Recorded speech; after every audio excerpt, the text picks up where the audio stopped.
Now listen carefully to the conversation and answer questions 1 to 4. Hello, sit down, please. Thank you. Now, you are a new patient, aren't you? Yes, that's right. Okay, so I'd better get some basic details down first. Right, we'll start with your name. Martin Hansen. Do you spell that S-O-N or S-E-N? Hansen. Okay, and you're a first-year student? Yes, I am. Study in? Electronics, actually. I hope you enjoy it. Thanks. And your address? 2805 Hesperian Avenue, Hayward. 2805 and Hesperian. Yes, that's Hesperian. Hayward, Hayward. And your phone number? 734-246-55. 734-264-55. No, you got the 6 and the 4 the wrong way round. It's 246-55. Huh? Sorry, right. And, when were you born? The 15th of June, 1986. Here in New Zealand? No, I was born in Sydney.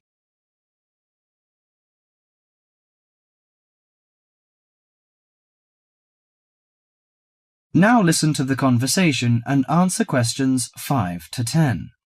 Good. So, what's your problem? Well, frankly, I wonder whether it is a problem. I get the blues, and it lasts for quite a while. I don't know how to... Yes, we all feel sad or get the blues now and again. Generally, our sadness lessens in time, and with the support of friends. However, if the depression leads to difficulty in thinking and greatly disrupts your daily routine, it can be evidence of a psychiatric problem. What do you feel exactly? I always feel sad and worthless. I find it hard to fall asleep and wake up early in the morning. How long has it lasted? Nearly half a month. Do you feel fatigue or loss of energy? Or you may have lost interest or pleasure in usual activities? Yes, sometimes. At first I thought I could overcome it by myself, but I failed, and I'm so glad that you came here. It seems that you are suffering mild depression from your symptoms. Depression? Yes, I feel depressed sometimes. But why would I... Depression may occur as a result of biochemical changes in the body. Alcohol, amphetamines, cocaine, and LSD can bring on depression. Those who have a family history of depression usually have a greater risk of depression. Sometimes the worrying changes in life can lead to depression. I see. I had a really bad breakup of a love relationship. It makes me feel hopeless. Do you think I need some treatment? Yes. Antidepressant medications are often used to treat depression, if it is serious. But I don't suggest them at first because of the side effects. I suggest psychotherapy, which can give you support and help you regain control. So do I need to come here every day? No, I will arrange counselling sessions for you, which will last 12 to 20 weeks. You come here once or twice each week. The psychotherapy is directed at helping you gain insight and understanding about events in your life, which may have contributed to your depression. With growing insight, you can often learn more effective ways of coping with your feelings and changing your behaviour. What can I do to take care of myself? Well, at first you should do some physical exercises on a regular basis, at least 3 times a week. How is your food? Do you eat well? Yes, I think so. I eat at my homestay family. Good. Find a hobby or a positive recreational activity to participate in once or twice a week. I know it's difficult for you, though. When you feel it's hard to overcome the depression, come to the counselling session. Remember, ask for help if the load is too heavy to handle. Yes, I'll try. So, when will my counselling session begin? I'm going to arrange that for you.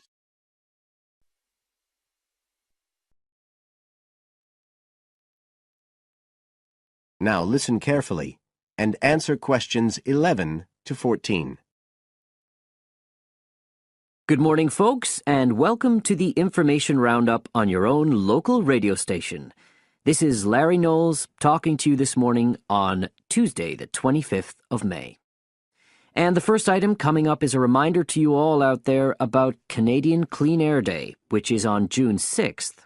In case you weren't around for the last one, this is a chance for Canadians everywhere to focus on the problems of air pollution and to actually try to do something to help reduce the problem. How many Canadians do you think die annually because of air pollution? 2,000? 3,000? Well, the rate is a staggering 5,000, and it's likely to grow unless we do something. And it's this concern with your health that's the driving force behind the government campaign that is sponsoring Clean Air Day. So what causes air pollution in the first place? Well, the transportation sector accounts for 27% of all greenhouse gases produced in Canada. It's also the biggest source of that thick, polluted air from traffic fumes that we call smog. And it's the tiny particles and ground-level ozone in smog that are the main causes of health problems and even deaths across the country. Of course, it's worse in the big cities, but researchers have only recently realized that all you need are low levels of air pollution to seriously damage your health, so we're all at risk.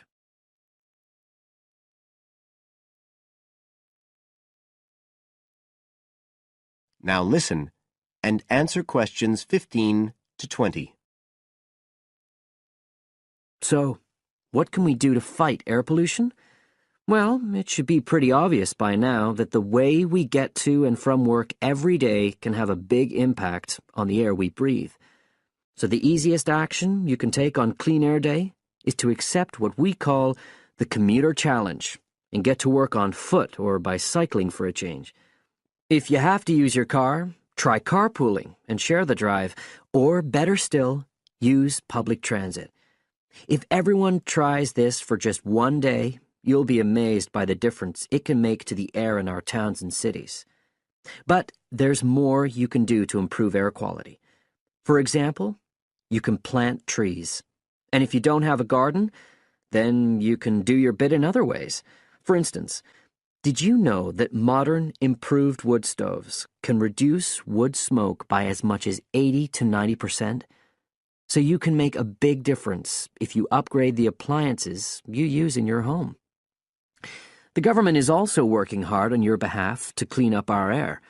Its priority is to reduce the emissions that cause smog, and they have clear plans to get there. Last year, Canada and the United States agreed to reduce emissions on both sides of the border between the two countries, and they plan to reach their targets in the next few years. The government's also taking action to get cleaner fuels. It's already reduced the sulfur contained in gasoline, and it hopes to reach the reduction target for sulfur in diesel by next year. But the measures don't just focus on the motorist. The federal government's also working to reduce emissions from power plants and factories right across the provinces. You can find out all about government action and all the plans for Clean Air Day events.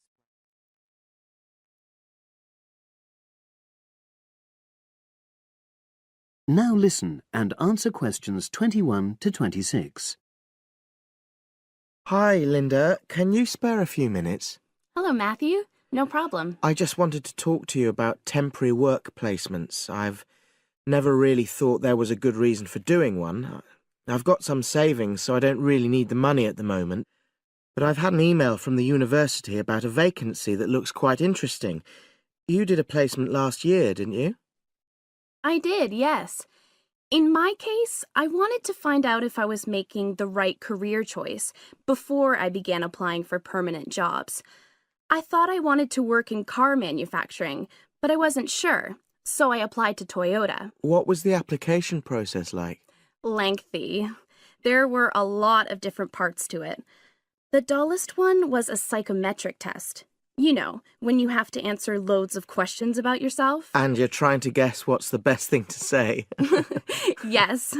Then there was an activity that we did in groups, which I found really fascinating. Engineers are renowned for being a bit unsociable, but I thought we made a great team. And we had an individual task too. We had to sort through various business documents and prioritize them. It was just like what you have to do as a student, really. just with different content. What exactly were you doing on the placement? I was helping to design some diagnostic software to identify any waste in the car assembly process. Do you mean waste of materials? No, time. Anything that can speed the process up helps to cut costs. How did the work placement compare to being a student? Was it hard work? Yes, it was. I'd had full-time work before. I've done various unskilled jobs during university holidays, and some of those involve long hours. So I thought I'd find it easy. I was wrong, though. I think when you're on placement, you're always trying to prove yourself. So you push yourself hard to succeed? Yes. But I got a lot of support from my employers. They were always helpful. And then, at the end of the placement, I was given formal feedback. Do you mean on your engineering ability? Well, no. I didn't really need that because we had team meetings every other day. And so I had the chance to discuss technical issues and ask about anything that wasn't clear.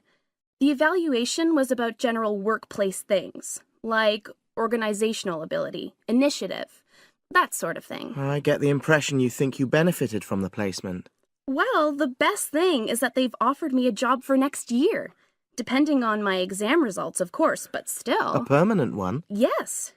But apart from that, I learned so much. The industrial environment was much more demanding than the academic one, so my general skills improved, like time management, meeting deadlines. And on the technical side, I learned new software packages, like MS Project. Well, I think you've convinced me that work placements are worthwhile, but while you're here, can you give me advice on something else? Now listen and answer questions 27 to 30. I'm about to make a start on the engineering materials module, and I've got a book list here. Can you have a quick look and tell me what you would recommend? That's if you can remember. Let's see. I do remember some of them. Yes, this one, The Science of Materials. I found the subject quite hard generally, but this book is very accessible, so it suited me. It doesn't cover everything, though. What about this one then, Materials Engineering? Oh, yes, I do remember that. But it's a bit out of date now, isn't it? Unless it's a new edition. I don't think so. But what I liked about it were the pictures. They really helped to understand the descriptions. It's useful just from that point of view. Let's see, what else? Oh, yes, that one there, Engineering Basics. I think out of all these, that's got the widest coverage. But I've looked at the contents page and it hardly mentions nanotechnology. Yes, you're right. The evolution of materials does, though. It's a recent publication, so it covers all the latest developments.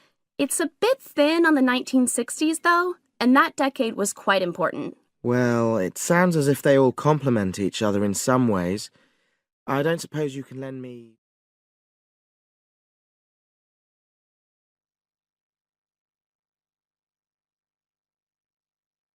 Now listen carefully and answer questions 31 to 40. For my website design project, I decided to approach SuperSave supermarkets because I have an evening job at the supermarket, so I already have a slight insight into their organisational goals and workings. The field research for my project was in 2 stages. First, I had an interview with Mr. Dunn, who is in charge of SuperSave's customer care department. I discussed the project with him in order to identify the supermarket's requirements. Mr. Dunn said customers are often unwilling to make a face-to-face complaint when they've experienced difficulties with a product or a member of staff or anything related to the supermarket. So he said a website which allowed members of the public to get in touch with the organisation and bring the problem to their attention in a private manner might be very useful, and we agreed that I'd work on this. For the second stage of my research, I devised a questionnaire to put to SuperSave customers. I needed to find out about the customers' experiences of problems together with their attitudes towards making complaints, both directly and indirectly. I used a mixture of closed questions, such as, have you ever experienced a problem at any SuperSave store? And open questions, such as, what would you find helpful about a customer complaint website? I decided to do interviews rather than rely on distribution of the questionnaire, as I felt this was likely to lead to a higher take-up rate. I visited 4 SuperSave stores, 2 in the city centre and 2 in the outskirts, and altogether I interviewed 101 respondents. Then finally, I analysed the results.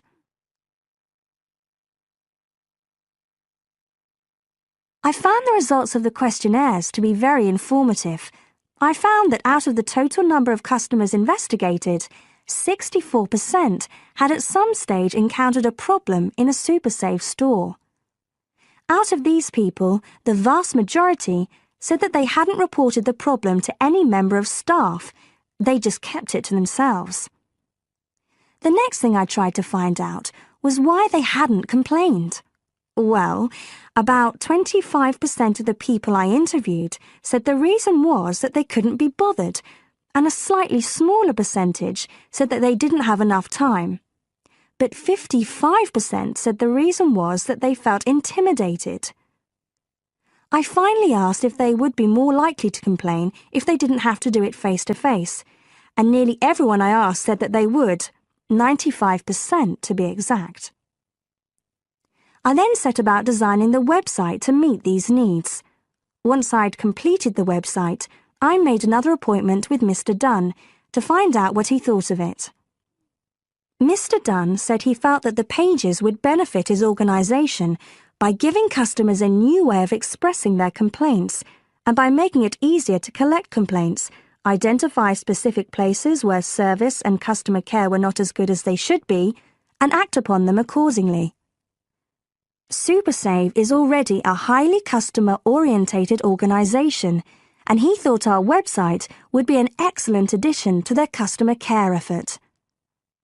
This is all well and good, but there still remains the general problem with websites, that there's the lack of access to online computers.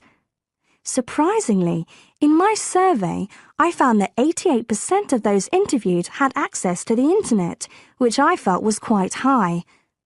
But this access wasn't always direct. For some people, it was through their children and grandchildren and neighbours and so on, rather than being readily available in their own homes. This could prove to be a major drawback to the site, but it is still better to have it now to get the edge over competitors, however slight, and in the very near future, it is expected that almost everyone will have direct access to the internet. Another thing to consider is that at the moment I can only base our conclusions on data gathered from a tiny fraction of the supermarket's customer base. In order to get a better idea of how the site is doing and to see how well I have met my objectives, the site will need to have been up and running for at least a few months. After this time, it'll be possible to see whether or not people are actually using the site and if it's helping to make improvements to their customer service. It would also be interesting to study the effect of the site on staff at the supermarket. Morale could be dented as more complaints come in. Staff may feel they are being unfairly criticised and that there is no need for another way for customers to complain. But also, the site could boost morale by making staff come together to overcome the constructive criticism, and they may gain more job satisfaction by knowing that they are making a difference to the customer. So, overall, I feel my website has met my objectives, but there is scope for improvement and expansion. Are there any questions?